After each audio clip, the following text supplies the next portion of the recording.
So, okay. Um, Today I want to talk about problem solving, um, or solving a problem in general. I think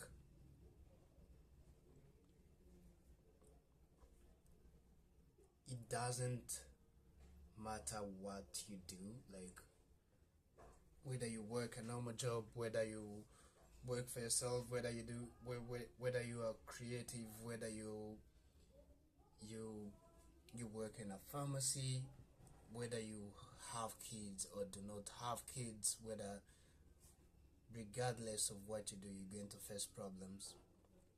So, which begs the question then, like, how do you solve those problems, right? Um, that problem can be maybe you fired, it can be your wife is pregnant and you do not have insurance. It can be anything really. It can be a work problem. It can be a work problem, like let's say your boss wants something done and you don't have, like, the time frame is not realistic, right? So there's all kinds of problems that you're going to face, and then you need to have a sort of way to approach solving problems. And you'd like to think that there's a formula to solve problems, right? You'd like to think that there's a formula, but a lot of problem solving comes down to will or need, or how crucial is this problem, like, is this a life and death problem, or is this important to me, is this important to what I'm trying to achieve. 1 second, I need to check if the live is going on.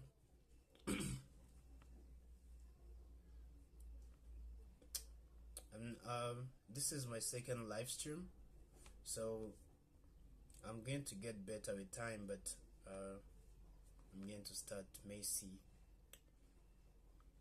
I don't mind being Messi. I think he's the best player in the world.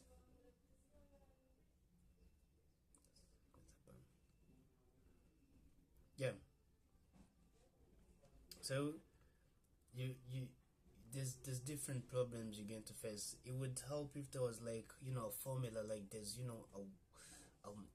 this formula that you use to solve a problem. But I think a lot of it comes down to skills that you've acquired, and then experience. Like, if you acquire enough skills, you're going to have enough experience because you've seen more problems, you've solved more problems, you've acquired enough scars, I would say, to be confident that you can actually solve any problem. So yeah, 1 second, I need to check if I'm actually live.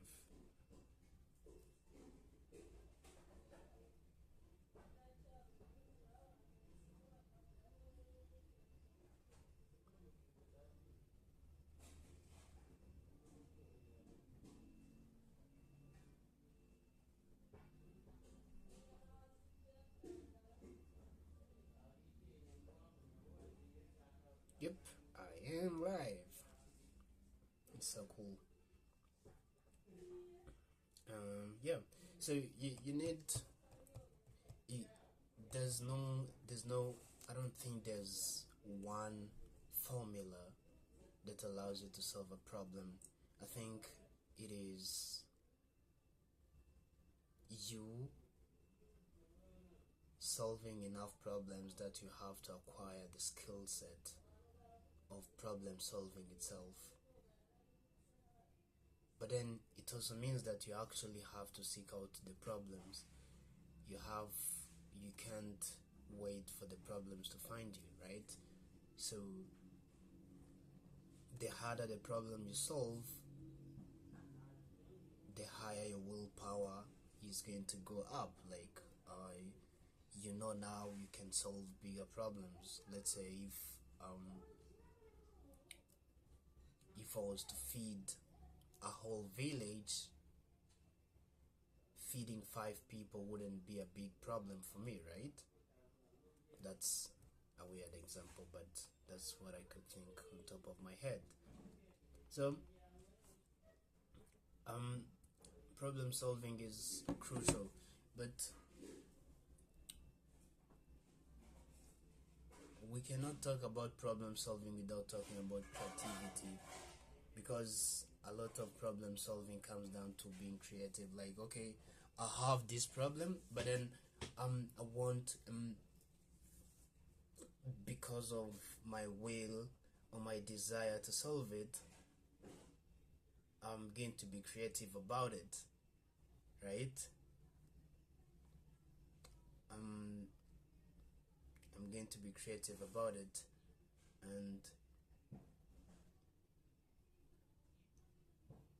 that is a scenario where a normal formula wouldn't apply. Like, whatever you know about problem solving goes out of the window when you are faced with a deadline, when you're faced with life and death, when you're faced with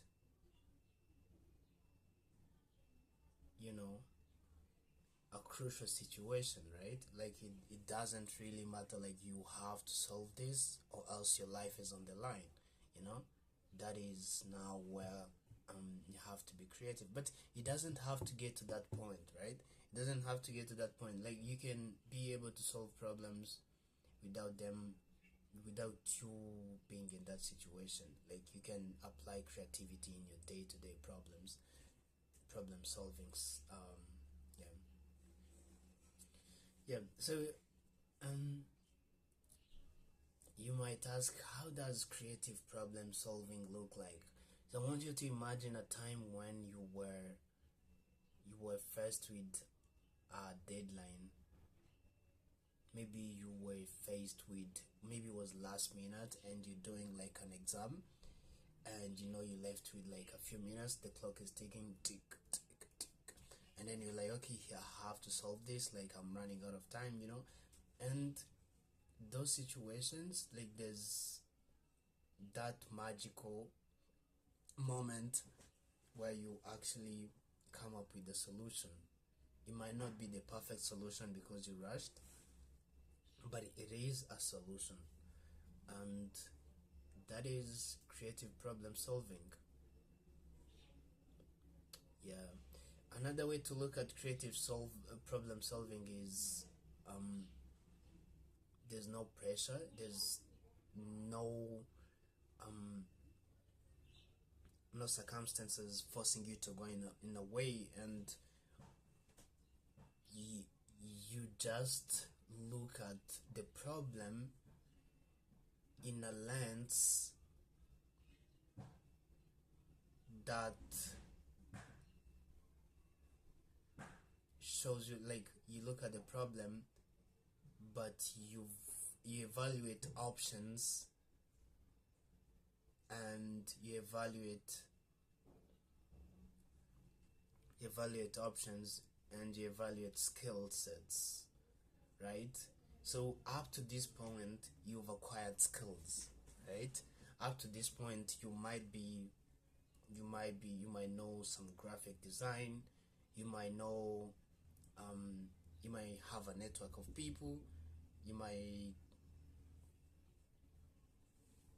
have a network of people, you might have skills that you've acquired that can allow you to actually, try and solve a few problems. So that's what you need to focus on. You like, okay, I have this problem. Let's say I have this client, and this client, we haven't worked together before, and they want me to connect them with, let's say, a big supplier in a country, right? So that is a client. The client has a problem, and you you have to solve that problem for them. So overall, that comes down to, okay, what's my network, and then what are my skills? Is it going to be texting people? Is it going to be creating a poster and sharing it? Is it going to be reaching out to a guy who knows a guy? Is it going to be... So it comes down to, okay, the skills you've acquired, but then the options as well. So skills and options, and then you combine those two, and you can get to, you can sort of solve problems creatively. And yeah, creative problem solving applies in everyday life. In everyday life, there's creative problem solving. You wake up, you're rushing to school, the bus leaves you, you take a cab.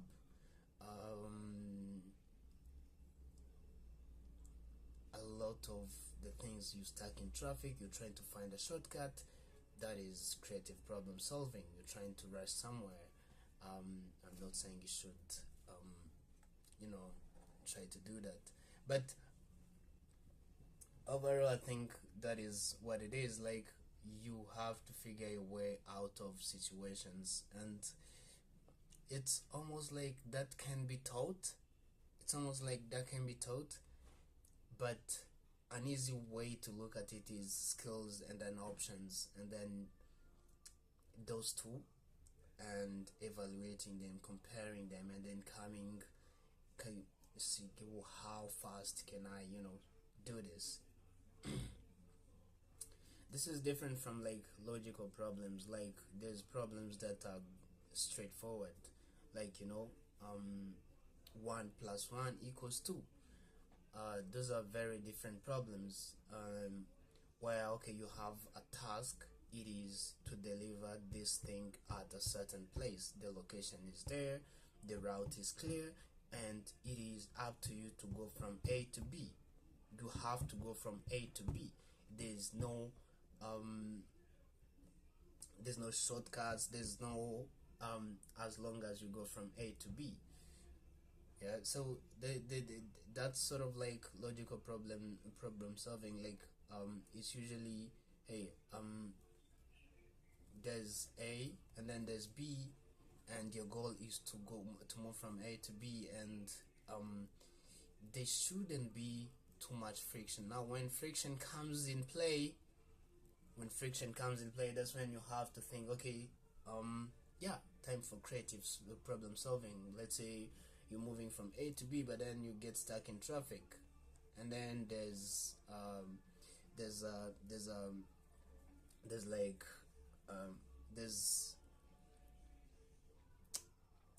the whoever you're delivering to expects something at a certain time.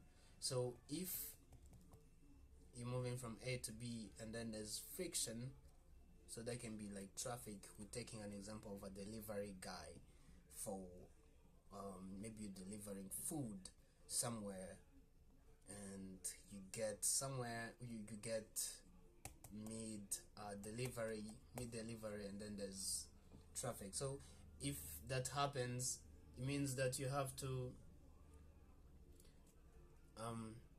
be creative. So that might mean, okay, do I text the person expecting a delivery and be like, hey, unfortunately I'm not going to be on time, so you are going to wait for another 10 minutes? Or do you think, okay, is there a way I can navigate traffic? Oh, but it also comes down to options and skills. Like, okay, but it is crucial that you always think in terms of skills and options. And if you start thinking in terms of skills and options, that means that you have to optimize for acquiring more skills, because the more skills you're going to acquire, the easier it is going to be for you in life to solve a lot of problems. Yeah. I could go on and on about life problems, or even other types of problems. Like there's spiritual problems, um there's how do I label this, like there's I want to find a word for, let's say, a lot of problems I see, especially from like young people, is okay, what is it that I pursue in my life, how do I know my path, how do I know my passion, how do I know what I'm meant to be, what I'm meant to do. So I guess we can label those as career, or not even career, but like pursuit problems. Yeah, so there's all kinds of problems, but I think overall it comes down to skills and options. So if you were to even look at passion, I would say look at your skills, and then look at the options you have. You likely not going to be to build the next Amazon, because one, it's already a problem that's solved, and then two, well, it's you're just copying someone, right? And look at your skills. What have you learned so far? Like what do you have that you can use, right? And then look at the options. Look at the options, and okay, maybe you have a wealthy friend that you can help. Well, that might be a starting point, right? Um, and that is if your goal is to acquire riches, right? If your goal is to acquire some cash. um yeah, so I don't and if your goal is not wealth or getting money, then that's when now you need to look at, okay, then there's skills, there's options. Well, getting money is not an option for me. Like I already have enough, so what is next, right? It might be well, there's people in need, there's charity. It might be there's a lot of options out there. There's charity, there's politics, um there's leadership. There's a lot of, you can go fight wars. Like there's a lot of things you can do. I'm not saying you should do it, but there's a lot of, I'm just saying there's options out there, and you can't just say you do not know your passion. I think that doesn't make sense. And um I think I don't want to sound harsh, or I think the more skills you acquire, the easier it gets, which means if you're still struggling, maybe acquiring skills should be your primary goal, because then if you acquire skills and you start combining them and heading in a certain direction, it is going to become slightly easier, right? Yeah, that's just. By the way, I don't write down any of these things that I say. It's just problem solving, creative problem solving, and past experiences. So I just have like a few bullet points that I go through, and I like thinking on the spot. I like thinking on my feet. So that is, yeah. I think we can take like one complex problem and then try to think how we would approach it and solve it, right? One crucial problem I have seen in business is client acquisition, right?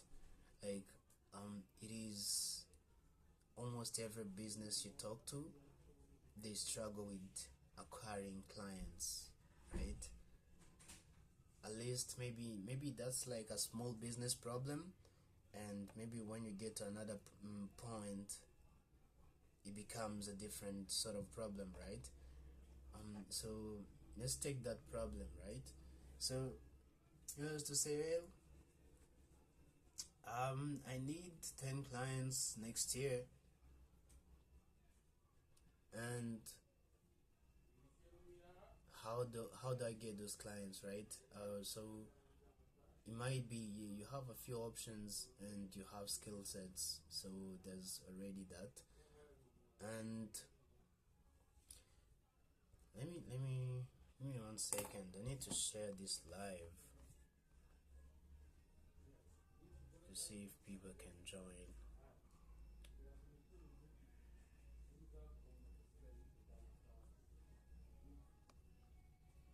I wouldn't be surprised if I was there. Yep, there's no views.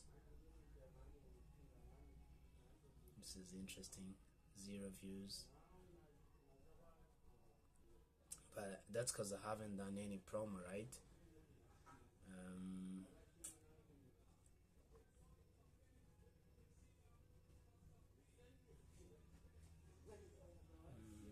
let's see.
Um, let me do some promo for this.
It sucks going live to 0 viewers,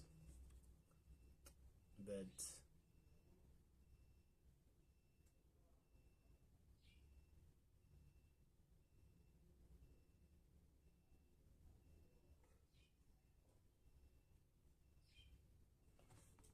that is the social media horror. You have to build an audience one by one.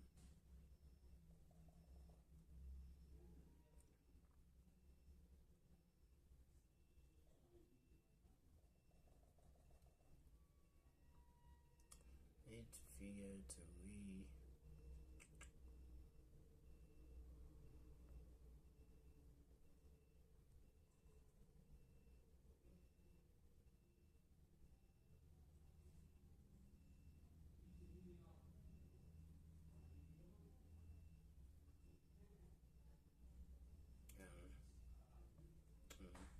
Post this and I won't think about it.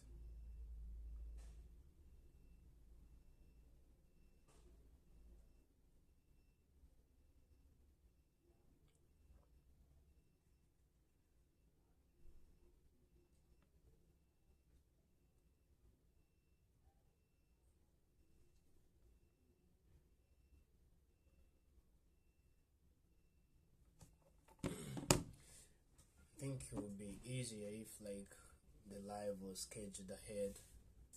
Yeah. Anyway, we can continue yapping about problem solving. Yeah. We were going to talk about, we're going to solve one problem live, and what I could think right away was client acquisition, right? Because a lot of small businesses I have seen face this problem. It's like, hey, how do you acquire first few clients if you're a business, right? Or if you're a growing business, how do you keep acquiring clients? So a lot of it comes down to, well, you already have what you're trying to offer, right? You already have what you're trying to offer. It can be whatever your business is trying to offer, service or product, and that is what you're trying to offer your clients. And you need to package it in a way that is going to be easy for them to understand it. You need to package it in a way that is going to be easy for them to understand it. So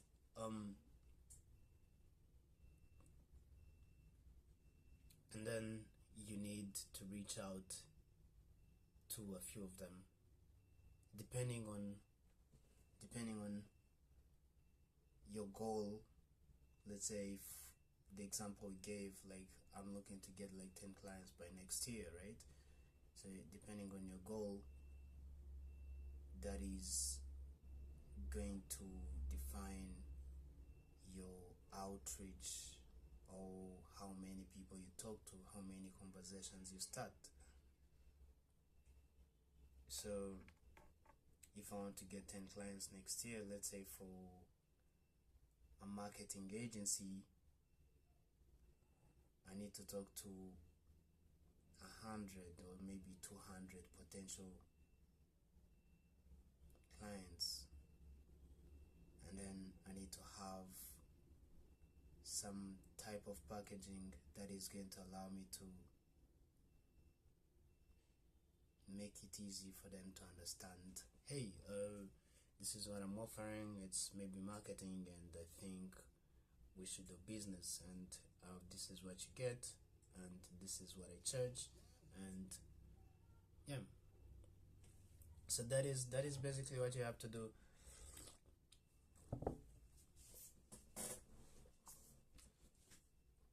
Yeah, and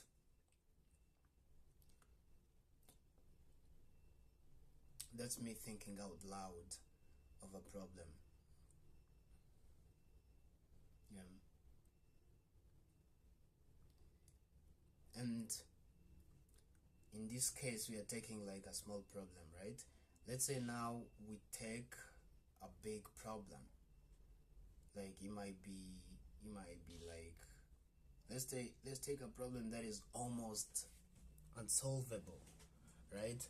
I recently saw like there was elections in Tanzania, and then there was like chaos, right? Chaos erupted. Yeah, so let's say you're someone in charge of solving, or you're trying to solve that problem. Where do you start, right? Where do you start, or how do you even approach it, you know?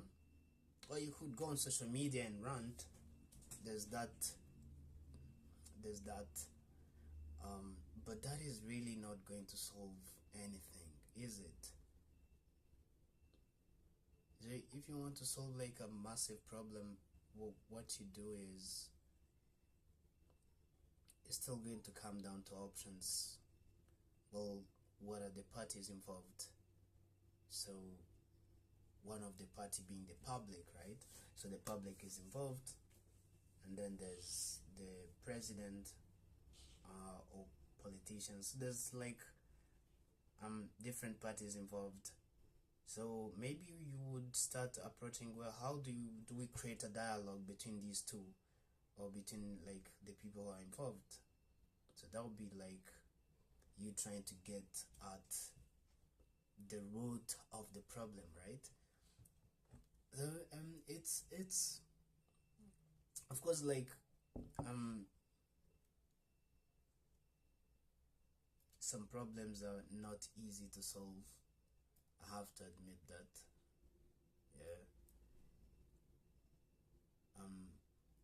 Some problems are simply not easy to solve. But yeah, if you're charged by like solving a conflict, if you're charged with solving a conflict, I think that is the route to go. Maybe like,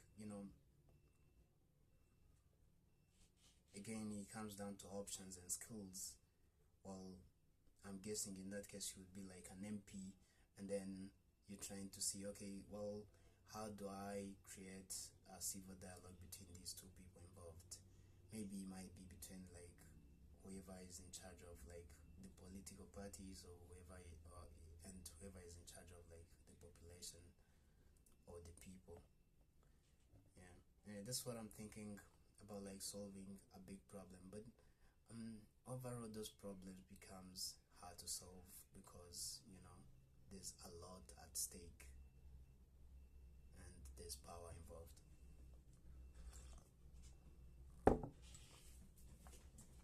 Right?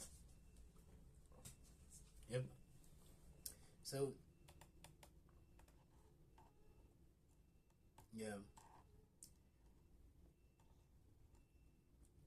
creative problem solving is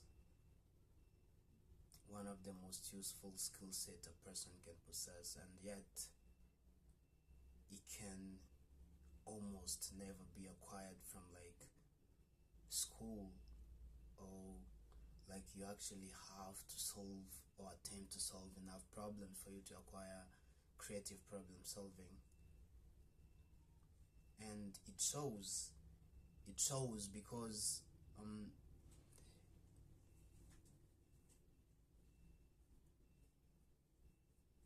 there is like a problem you would solve, and there's like a set path, like, hey, this is the expected outcome, right? But then there is a problem you would solve, but you would have to get to an outcome that isn't set. Like there's just the mess in the middle that you have to go through before you get there. There's like the mess in the middle that you have to go through, and yeah, it's almost you almost cannot teach that. You almost cannot teach that. It comes down to fearlessness and courage of believing in yourself and say, oh, hey, I can actually tackle this, I can try and solve this, I can attempt. Yeah.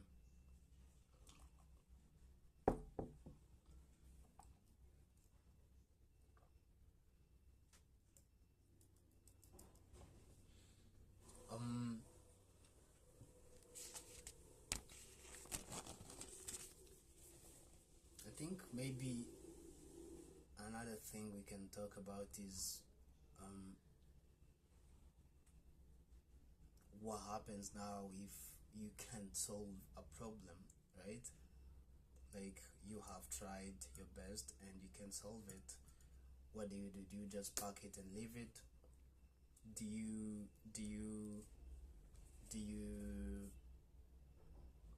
like, what happens if you just can't solve it?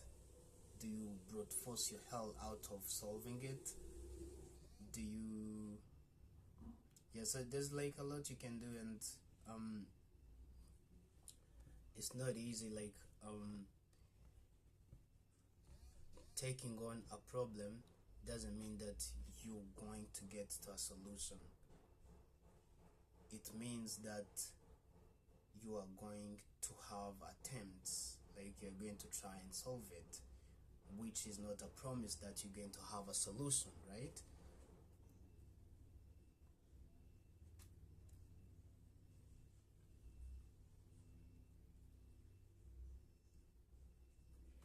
Yeah. So that is one thing that, well, if you can't solve a problem, let's say you can't solve it, right?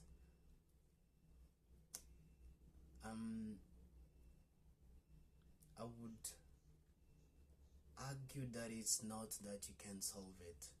It's a matter of, well, how crucial is this problem to you, right? Like, there's this joke that is usually said, like, in North Korea, like, oh, well, let's not even say it as a joke, let's take it as, well, an assumption, right? Like, let's say in a certain setting, not North Korea, in a certain setting, like, there's a scientist. Let's take the movie The Dictator, right? The Dictator, right? If you've watched that movie. So in that setting, there's like someone, and then there's they are trying to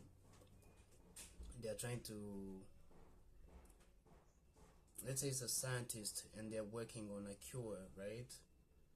So if their life was on the line, they surely would find a solution. So I think it comes down to, well, how crucial is this problem to you or to your cause? And if it's really crucial, you're going to find a way. So I think impossibility is rarely an option, especially for most of the problems we face, at least like in our careers, or so impossibility is rarely the case.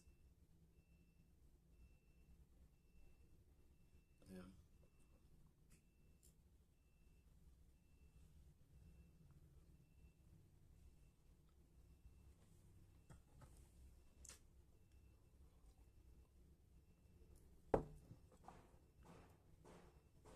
But even if it was the case, I would say it shouldn't stop one from attempting, right? Because if you attempt and then get to a certain point, then what you have done is you've probably gathered research, you've probably done a few things that would help. And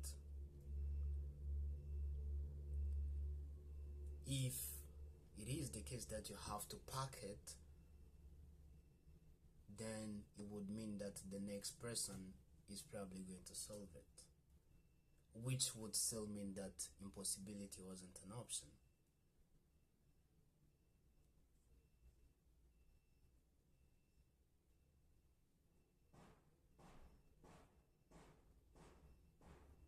Yeah.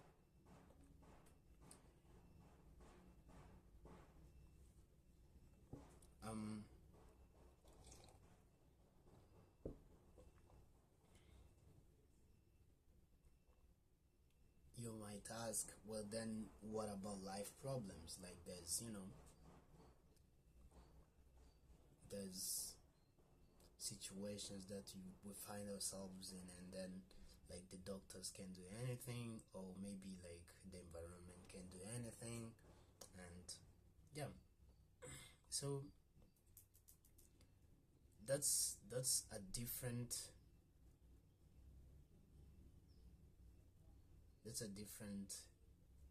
breed of problems. Like, well,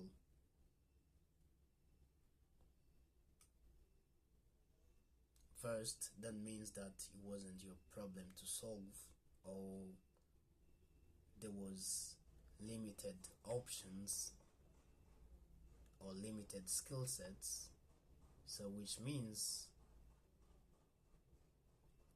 it was almost not up to you, right? Like however much you tried, you couldn't have solved that problem.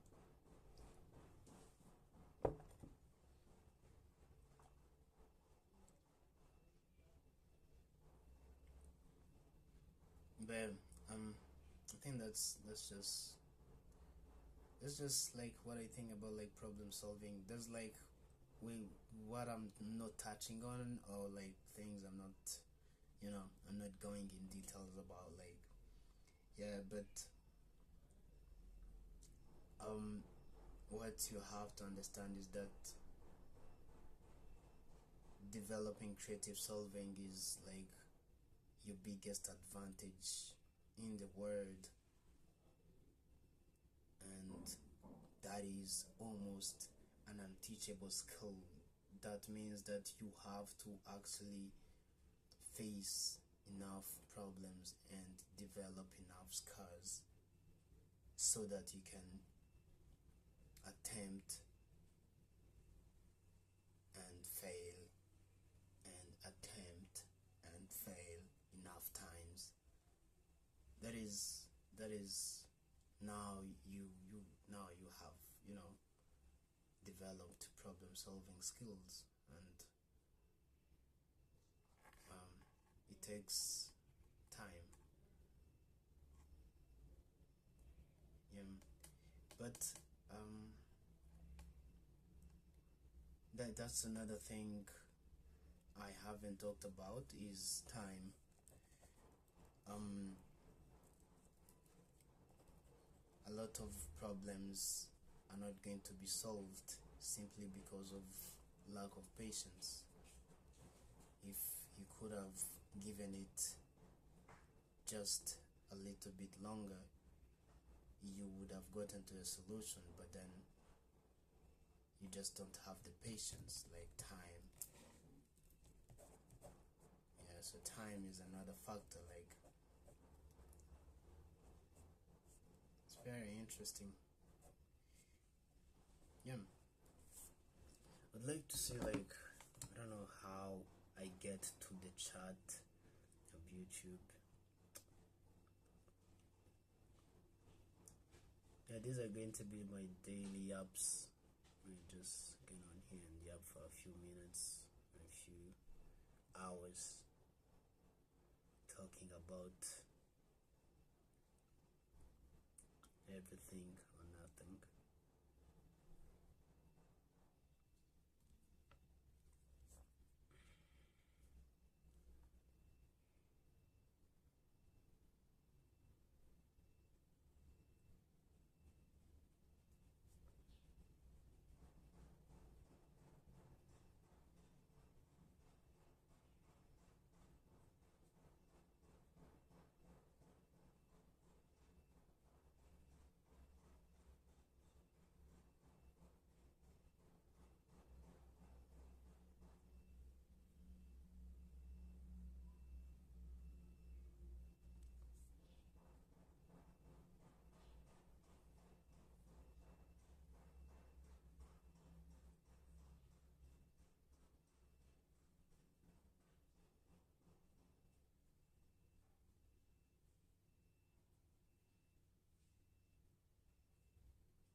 Yeah, so I think we have I'm trying to think of a lot of the problems that might be considered maybe unsolvable. There's quite a few, but again, going back to like later, if you're struggling to find your purpose, take on something interesting.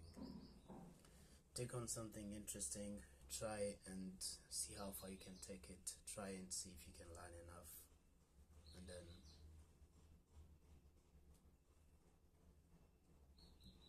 yeah, depending with like the options you have, that is going to be you know, it's going to be a purpose, or it's going to lead you towards a good path, and it is going to take time. So if you're not patient enough, you're going to be swayed, you're going to be distracted, and that's not good. Yeah. Ideally, I think if you take on a good problem, a worthy problem, which is going to be easy as long as it's aligned with maybe what you are interested in. And by interested in, I don't mean what brings you pleasure. I mean what do you connect to, you know? So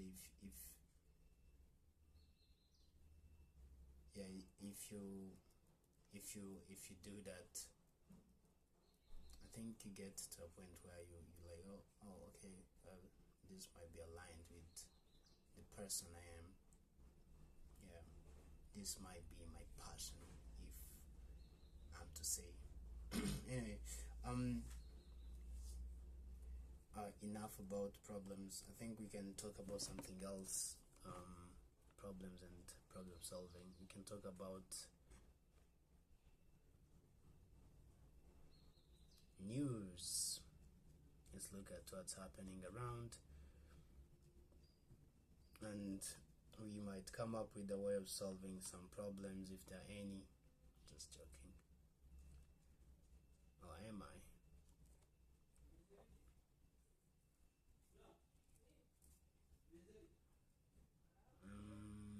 Tech cabal.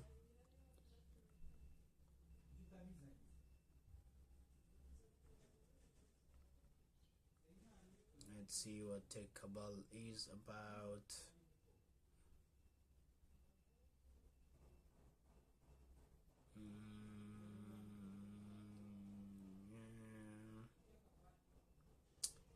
I need news, better news outlets. I think tech cabal is Kenyan or Nigerian, because almost everything that's there covers Kenya or Nigeria and occasional South Africa, or maybe it's because they are like the most active industries. Let's look at TechCrunch, right? TechCrunch. 7 more families are suing ChatGPT for suicides and delusions. Roll. That's crazy. I mean, how do you sue? Like, it's like suing Google, like, because they like gave you solutions to answers. 7 families filed lawsuits against OpenAI on Thursday, claiming that the company's GPT-4o model was released prematurely and without effective safeguards. 4 of the lawsuits addressed ChatGPT's alleged role in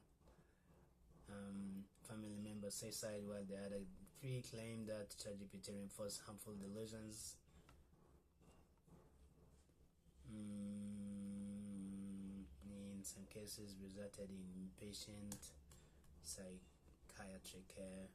In one case, 23-year-old XXX had a conversation with ChatGPT that lasted more than 4 hours in the chat logs, which we viewed by. Okay. Times that he had written suicide notes, put a bullet in his gun, and once he finished drinking cider, what?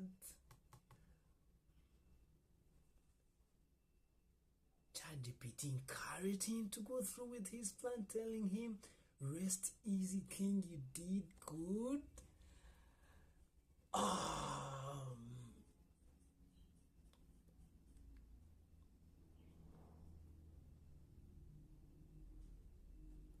Zane's death was neither an accident nor a coincidence, but rather the foreseeable consequence of OpenAI's intentional decision to total safety testing and rush GPT onto the market.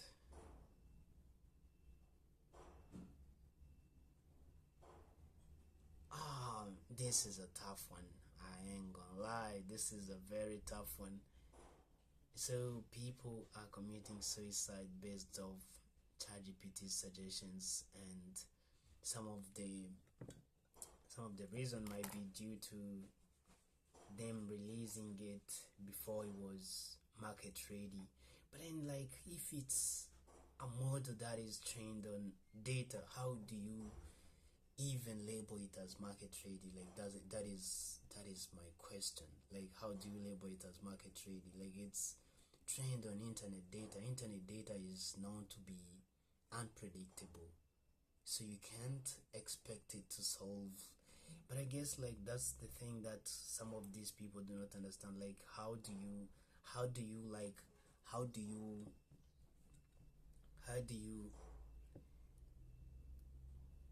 yeah, that's not good. In the case of Adam Rain,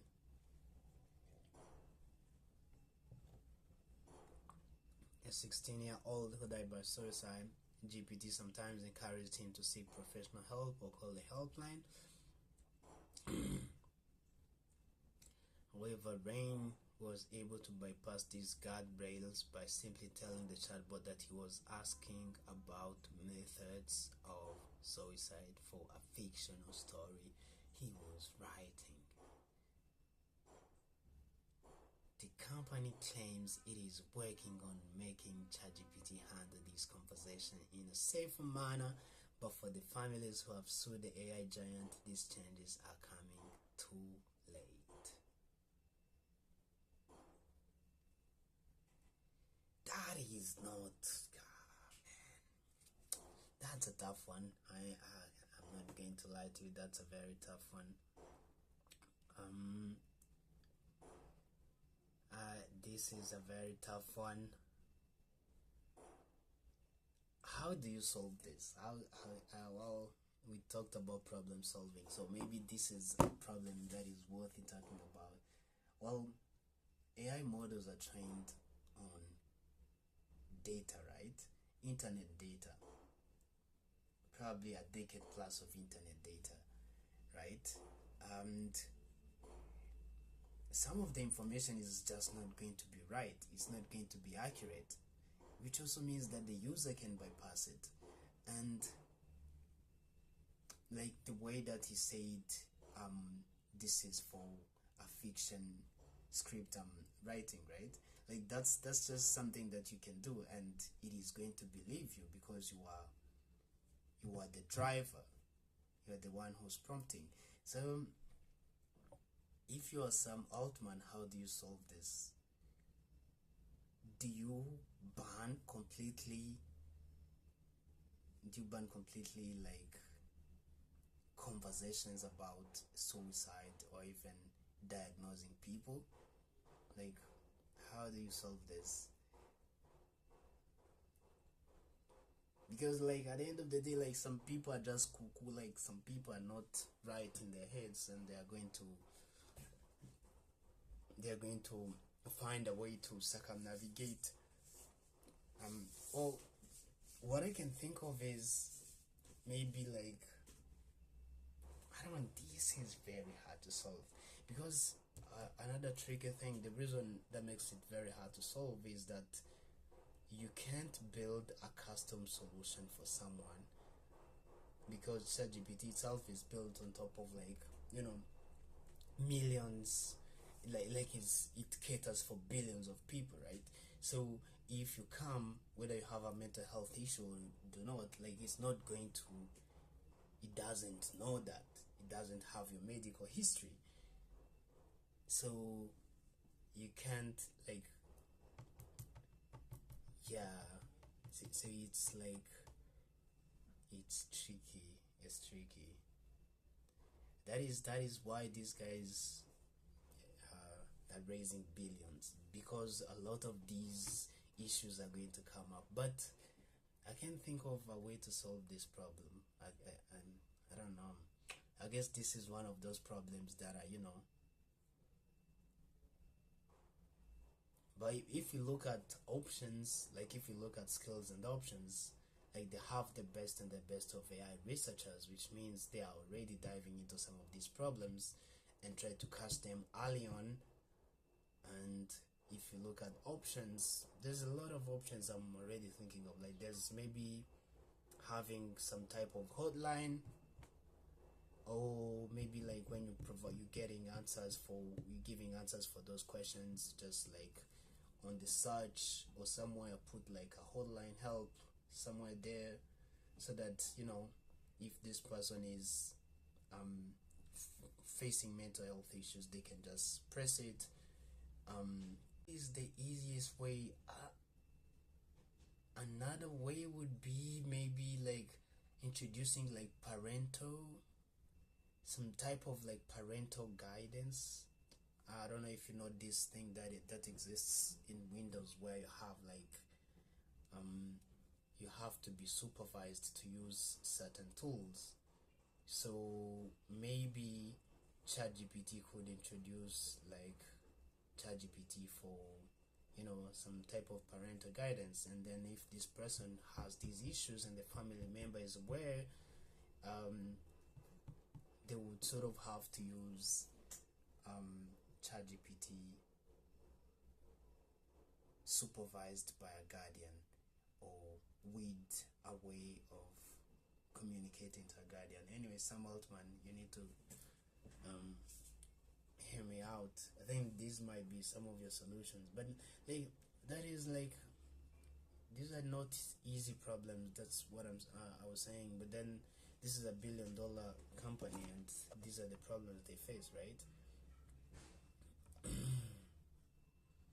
Let's look at what else is happening.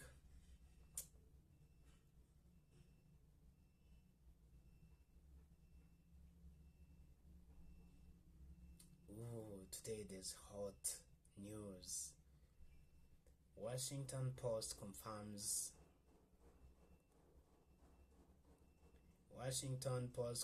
data breach linked to Oracle hacks. So I'm guessing Oracle was hacked, and then Washington Post is using Oracle. Washington Post has said that it has one of the victims of a hacking campaign tied to Oracle's suite of corporate software apps. Okay, so Oracle's application suite were hacked. So I'm guessing it's their e-business suite platform, like I just read down here. And well, and then Washington Post was hacked as well. But then the exploits allowed the hackers to steal customer business data and employee records from more than 100 companies per Google. Business data and employee records. Okay. Anti-ransomware firm Halcyon told TechCrunch And it turned out the hackers demanded one executive at an affected company to pay 50 million in a ransom payment. Ouch. Several other organizations have confirmed they are affected by, including Harvard University, American Airlines, Envoy, subsidiary Envoy. Damn. Okay. So this guy hacked Oracle and he managed to get access to hundreds of companies, and I'm guessing these are like giants because you can already see Harvard, Envoy, and the third, Washington Post. And he stole employee data. Well, wow. Okay, I don't have anything to say to that. But yeah, that's another problem there. Like, how do you solve that?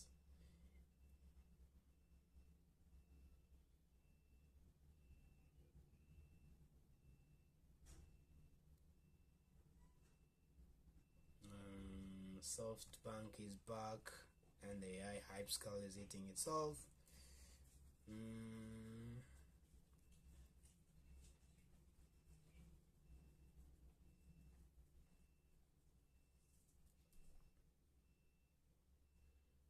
Tesla shareholders approve Elon Musk's $1 trillion pay package.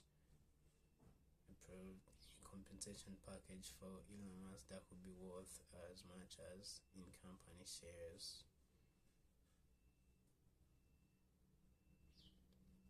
Okay. 12 tranches covering operational, adjusted profit and market capitalization goals, each one giving more shares to Musk if those goals are reached. For instance, Tesla, which today has a market capitalization of about $1.5 trillion, will need to steadily increase that valuation and hit $8.5 trillion in a decade.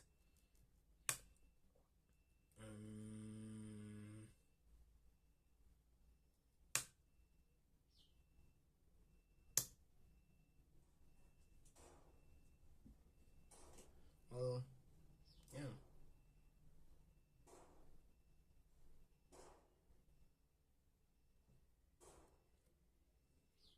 I don't have anything to say about this, but I think he deserves it. Like, Tesla is doing well, and I would attribute a lot of this to his decision making.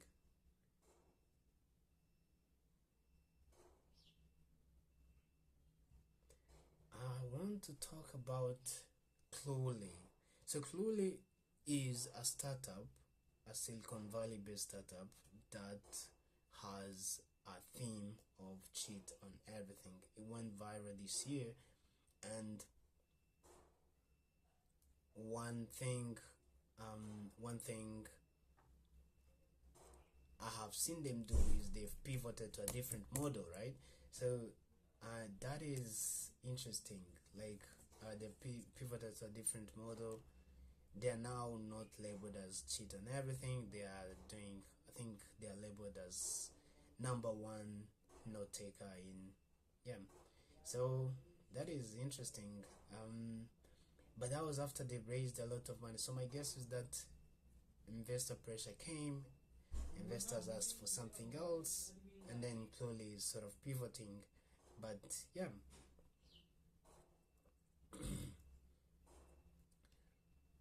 But in this article, Broyley, the founder of Cluely, argues that startups should be thinking harder about social media virality. He also admits the brand awareness alone won't lead to sustained growth.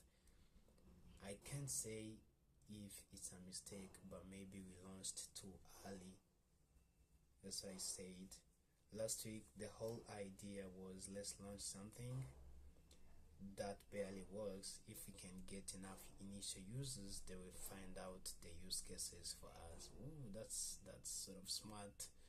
But I think quickly burst onto the tech scene in April with RageBait marketing for product. RageBait is interesting. Cheat on everything. Lee first made headlines when he was suspended from Columbia University for building a tool used for cheating on coding job interviews. He channeled that notoriety into Cluely, a startup that claimed to help users cheat on everything by delivering undetectable information during online conversation. In late June, Cluely introduced its enterprise product, which claimed to serve multiple use cases, including helping with sales calls, customer support, and remote tutoring. But earlier this week, the startup shifted and narrowed its scope when it introduced a new website that calls its product an AI assistant for meetings. The company's plan is now to become the best AI note taker, starting with the consumer. Lee said on stage, as an AI note taker, Cluely is clearly entering a crowded market, but Roy touted functionalities such as sending follow-up emails. Well, he has taken investors' money, which means the demands are different. There's going to be like you can go viral, you can go viral, but virality doesn't get you paying users. That is for sure. Like, virality doesn't get you paying users. So he went viral, he got the investment, but now it is time to be serious if he is to make Cluely into an actual business.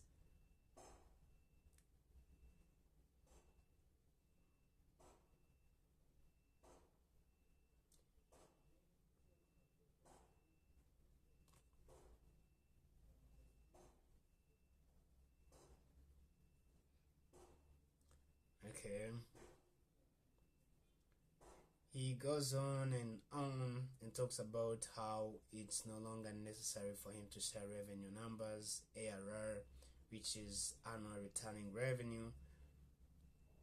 But I haven't used Cluely, and I'm rooting for them because they are young.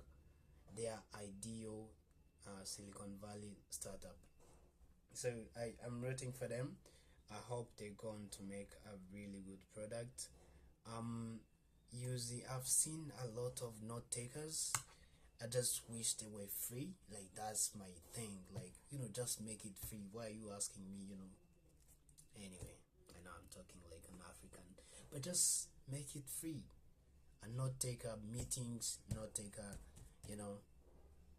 And my guess is that if the pivot happens, what I'm thinking is they're not just going to pivot. They're going to pivot, but they're also going to learn. They're going to learn, what makes note takers work, what makes meetings work. So they might be the next Zoom. That's what I would predict. They might be the next Zoom. They are going to go in. They are still going to stay in that market of video calls, and then there's a lot of note taker solutions. If they build something really, really good and then make it free for anyone who uses Zoom and Hangout, they're going to have a lot of data, and I think they can afford it because they have like investment now. Yep.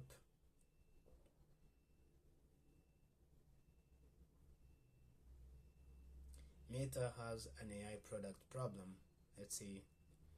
Meta is spending more than most. The company is building 2 massive data centers and $600 billion and spending on US infrastructure by the next 3 years. Okay.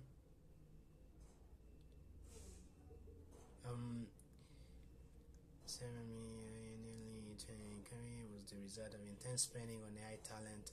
Meta has done that. Meta has acquired a lot of AI researchers, and the thing about researchers is Well, they are researchers. They are not product builders. But I don't think Meta has even a product builders problem. But I think it takes time to go from research to product. And one thing I really admire about Meta is experimentation. Like, they are going to experiment, they are going to fail more than any of these other companies, and which means they are going to win in the long run more than any of these other companies, which also makes AI researchers very crucial for them. Yeah, so because they can now spend a lot on research, and they have already, like, I think they are doing well in terms of product building. So, but yeah, I don't know why this article says they have a product problem. The right thing to do is to try to accelerate this to make sure that we have the compute that we need, both for the AI research and new things that we are doing, and to try to get to a different state on our compute stance on the core business. Mr. Zach told analysts on the call, our view is that we get the new models that we're building in MSL in there and get like truly frontier models with novel capabilities that you don't have in other places. Then I think that this is just a massive latent opportunity. If his goal was to reassure investors, it didn't work. By the end of the call, Meta's share price had plummeted in value. 2 days later, the rout had only deepened. Meta stock dropped 12% by the closing bell on Friday, representing more than $200 billion in lost market cap. It's dangerous to read too much into stock prices, and in strict financial terms, Meta's quarterly earnings weren't that bad.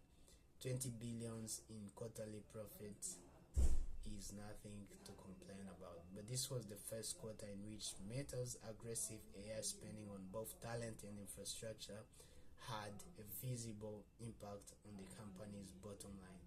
Even more alarming was that aside from a lot of enormous data centers and well-compensated AI researchers, it wasn't clear where the money actually bought. That's what I'm talking about. Like, researchers don't bring you revenue. Product people bring you revenue. Like, researchers need time. And during that time you've spent and you're not making money, right? So I guess this is something Zuckerberg should have seen ahead. Like, okay, I'm spending on research and infrastructure, but then for me to convert this into product is going to take a bit of time. And I think he might have predicted that this loss was going to happen, like this $200 million billion with the B. He might have predicted that this was going to happen. So that's interesting to see. There are going to be all kinds of new products around different content formats, and we're starting to see that, he said during the call. And then there are the business versions of all these too. Like business A, the other part is how more intelligence models are just going to improve the core business and improve the recommendations that you make across the family of apps, and improve the recommendations in advertising. Meta isn't the only company spending billions of dollars on AI infrastructure, so it's worth teasing out why the same spending isn't spooking investors at Google or Nvidia, both of which had a great quarter. OpenAI is the biggest offender, spending the same amount with far less financial cushion than Meta. There really are concerns that we're creating a bubble, and if we are, Meta's core business will let it ride things out better than most. But if you ask Sam Altman why he's spending hundreds of billions on compute, he'll tell you he's operating one of the fastest growing consumer services in human history, and one bringing in 20 billion a year in revenue. We can argue about how sustainable the growth rate is, but there really is a fast growing product at the bottom of all the OpenAI hype. Well, yeah, the company's most powerful AI product is Meta AI Assistant, as Zach noted that it has more than 1 billion active users,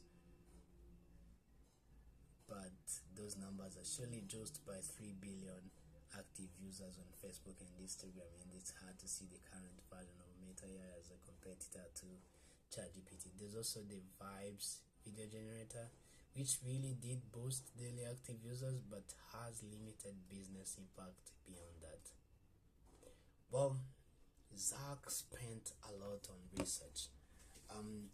He spent a lot on research, but I think it is going to pay off. But how? I think it's going to pay off, but after a certain time, because they need to release products like Vibes, like how they released Vibes, but that are going to be competing with ChatGPT and OpenAI, and it is going to take a bit of time. So yeah, so that's one thing you have to see about Meta. And yeah, I think I one thing I have learned over time is to never underestimate Zuckerberg. Like he's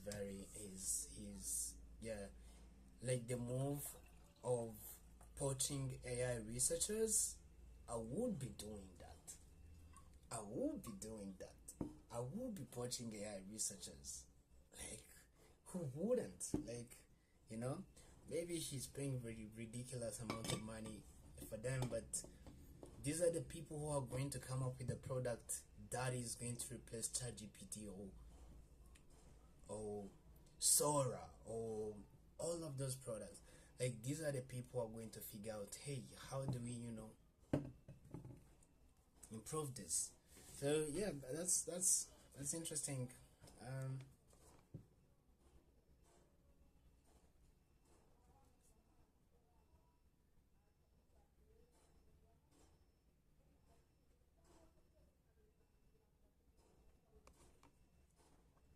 Yep.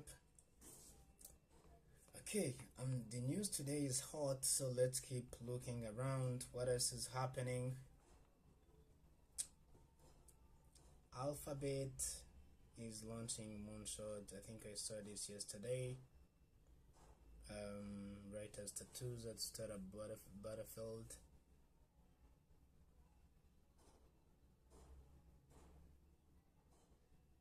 SoftBank is back, and the AI hype cycle is eating itself.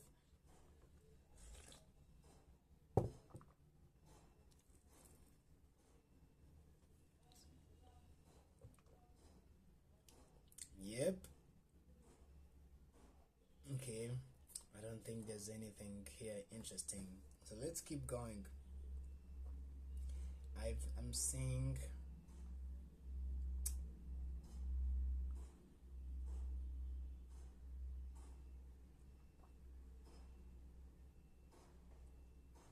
yep. Yep, yep, yep, yep, yep. Yep, yep, yep, yep, yep, yep. I think there's nothing. I can say something about Kim Kardashian. Okay, let's look at The Verge.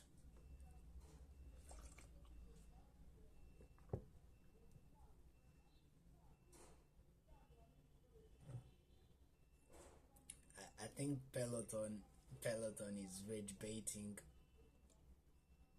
in news platforms. Like, there's no way, like, every time like there's good news, Peloton manages to like come up with something. Yeah, so I saw this even yesterday. Black Friday is around the corner.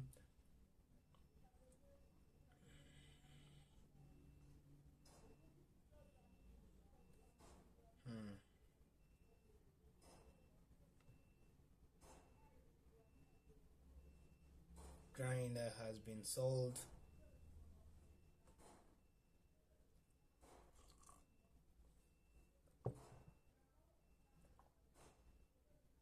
I think AI is the hottest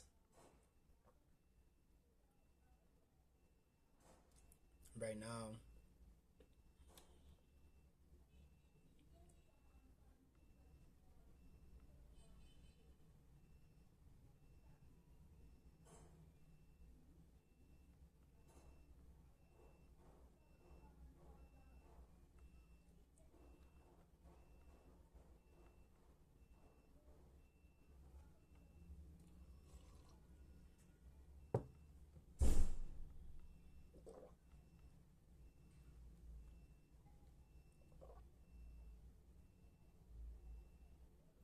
How AI is fueling an existential crisis in education.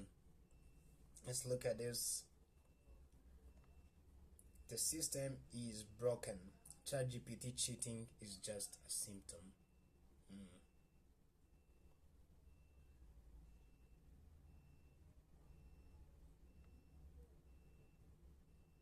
We've talked a lot about generative AI, which is a very big idea that is causing quite a few problems. One thing we keep hearing about over and over again is that generative AI is causing a lot of problems in schools. A lot of people are here, including many of the listeners of this show, who emails us worried, who email us. A lot of people out there, including many of the listeners of this show, who email us. Oh, okay. Are worried about the obvious students using ChatGPT to cheat on assignments, and yes, some students definitely do.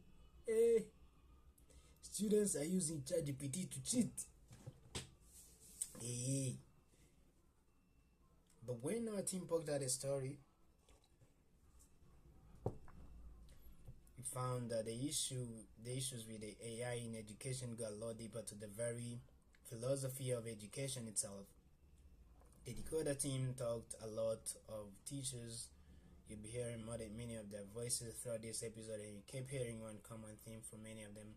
What are we even doing here?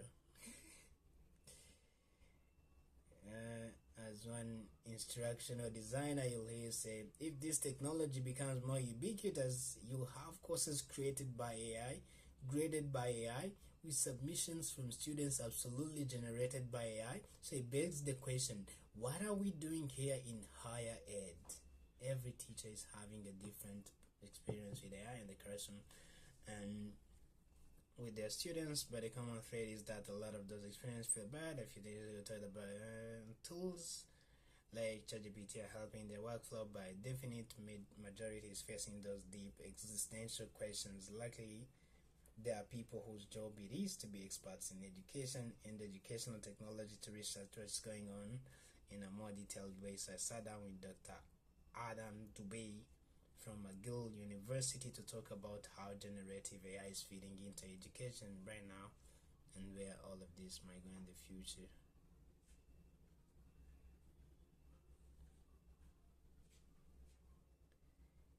That is okay. I have seen this coming. I have seen this coming. I know a lot of cheating is going to be. I think things have to change from the way everything is going to have to change. Everything is going to have to change from the way teaching happens to the way notes are taken to the way notes are taken to the way assignments are given. Everything is going to change.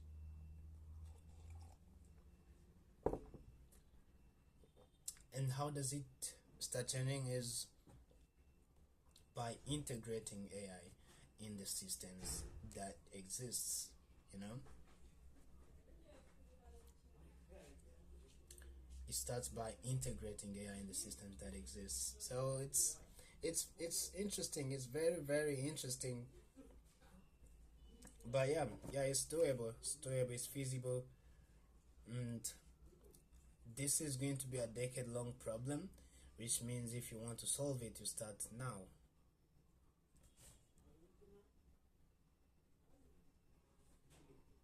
Yep, cheating is going to be the norm, and if you don't get straight A's as a student before, like if you're not getting straight A's, there must be something wrong with you. Like, I mean, I would love to hear how people are stopping you from getting straight A's.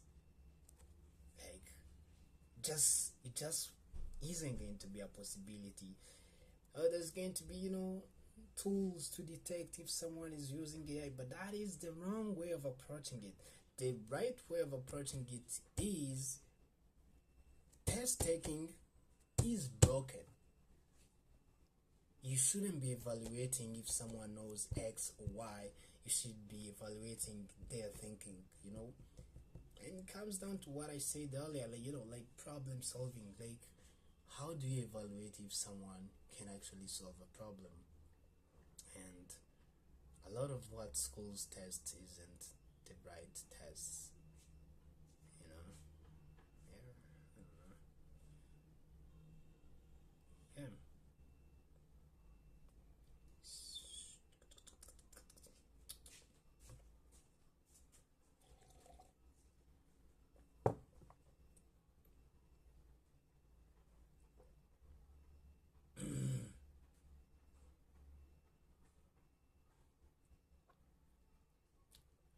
I need I need I need a different news outlet that is, and I think I'm talking about Twitter. Anyway, yeah, so that's it. Today we covered problem solving and creative problem solving and other types of problem solving. Um, this is just something I wanted to chat about, and um,